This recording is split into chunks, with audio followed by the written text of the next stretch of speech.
नमस्कार बंधुरा welcome to Babli रान्ना बान्ना। आज के आरो एक रेसिपि निये चले एलाम। आज के आमी बानाबो सबुज मुग डाल दिए दारुण स्वादेर एक रेसिपि, खूबई हेल्दी।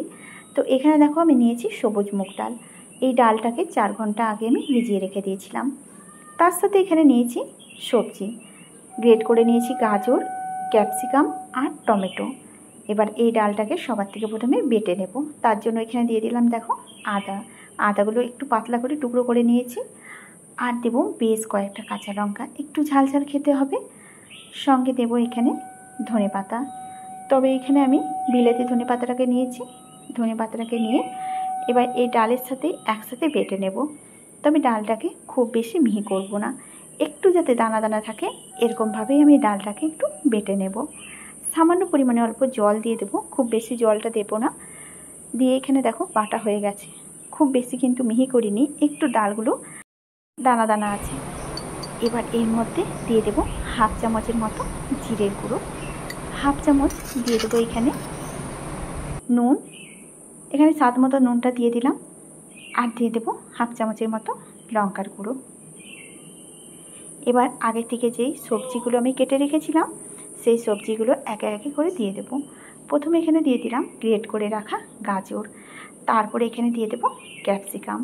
আর আমি যেহেতু এটা নিরামিষভাবে বানাচ্ছি তাই এখানে পেঁয়াজটা দিইনি, তোমরা এখানে এর মধ্যে পেঁয়াজ দিতে পারো। এখানে পেঁয়াজ কুচি কিংবা আরও কোনো অন্য সবজি অ্যাড করতে পারো। এখানে দেখো টমেটো কুচিটাও দিয়ে দিলাম। এবার ভালো করে এটাকে আগে মেখে নিতে হবে, খুব সুন্দর করে আমি মেখে নেব। আর যেহেতু এটা দেখো খুব বেশি পাতলা পাটি, আর এই ডালের ব্যাটারটা যদি একটু ঘন থাকে তাহলে রেসিপিটা বানাতে ভীষণ সুবিধা হবে। এখন দেখো ভালো মতো করে সমস্ত সবজির সাথে এই ডালটাকে মেখে নেব। ডালটাকে মেখে নিয়ে 5 মিনিটের মতো এটাকে ঢাকা দিয়ে রেখে দেবো যাতে সবজির মধ্যে ভালো মতো ডালটা মিশে যায়। এবার দেখো এর মধ্যে করে আমি বানাবো। সামান্য পরিমাণে অল্প সাদা তেল দিয়ে দিলাম, খুবই সামান্য তেলেই এই রান্নাটা হয়ে যাবে।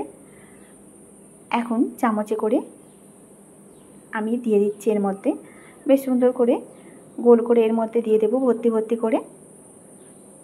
আর খুবই একটা হেলদি রেসিপি, বাচ্চাদের টিফিন হিসাবেও কিন্তু দেওয়া যেতে পারে, আবার সন্ধ্যাবেলায় চায়ের সাথে কিংবা সস দিয়েও খাওয়া যেতে পারে। এখন দেখো প্রত্যেকটার মধ্যে এভাবে আমি দিয়ে দেবো চামচে করে। আর এই সময় চুলার আঁচটাকে একেবারে লোয়ে করে রেখেছি। আঁচটা বাড়িয়ে দিলে কি হবে, ভেতর দিক থেকে কাঁচা থেকে যাবে, ভালো মতো হবে না। আর চুলার আঁচটাকে একেবারে লোয়ে করে রেখে এই রান্নাটা করতে হবে। আশা করছি আজকের রেসিপিও তোমাদের কাছে ভালো লাগবে। যদি ভালো লাগে ভিডিওটাতে লাইক কমেন্ট শেয়ার করতে কিন্তু একদম ভুলবে না। এবার দেখো ঢাকা দিয়ে কিছু সময় আমি রান্নাটা হতে দেব। চুলার আঁচটাকে কমে রেখে বেশ সুন্দর করে একদিকটা যখন ভাজা হয়ে যাবে তখন দেখো অপর পাশটাকে পাল্টে নেব। আর খুব সহজেই কিন্তু পাল্টানো হয়ে যায়। একদিকটা দেখছি কি সুন্দর কালার চলে এসছে। এবার দুদিকটাই ভালো মতো করে নেব। আর এর মধ্যে তেল দেওয়ার প্রয়োজন নেই, একবারে যেই তেলটা দিয়েছি এই তেলেই কিন্তু রান্নাটা হয়ে যাবে। আরেক দিকটাও ঠিক এভাবেই পাল্টে নিয়ে কিছুক্ষণ সময় আমি ঢাকা দিয়ে আর এক পাশটা হতে দেব। ঢাকা দিয়ে রেখে দিলাম, কিছুক্ষণ পর ঢাকনাটাকে খুলে নেব। দুই পাশটাই দেখো খুব সুন্দরভাবে হয়ে গেছে, কালারটা কতটা সুন্দর এসছে। আর দেখতেই পাচ্ছ ভাজা হয়ে গেছে। আর এখানে আমি নামাবার আগে আরও সামান্য পরিমাণে অল্প তেল দিয়েছিলাম যাতে করে আরেকটু মুচমুচে হয়। তোমরা চাইলে তেলটা নাও দিতে পারো। দুই দিকটায় আরও ভালো করে আমি ভেজে নেব।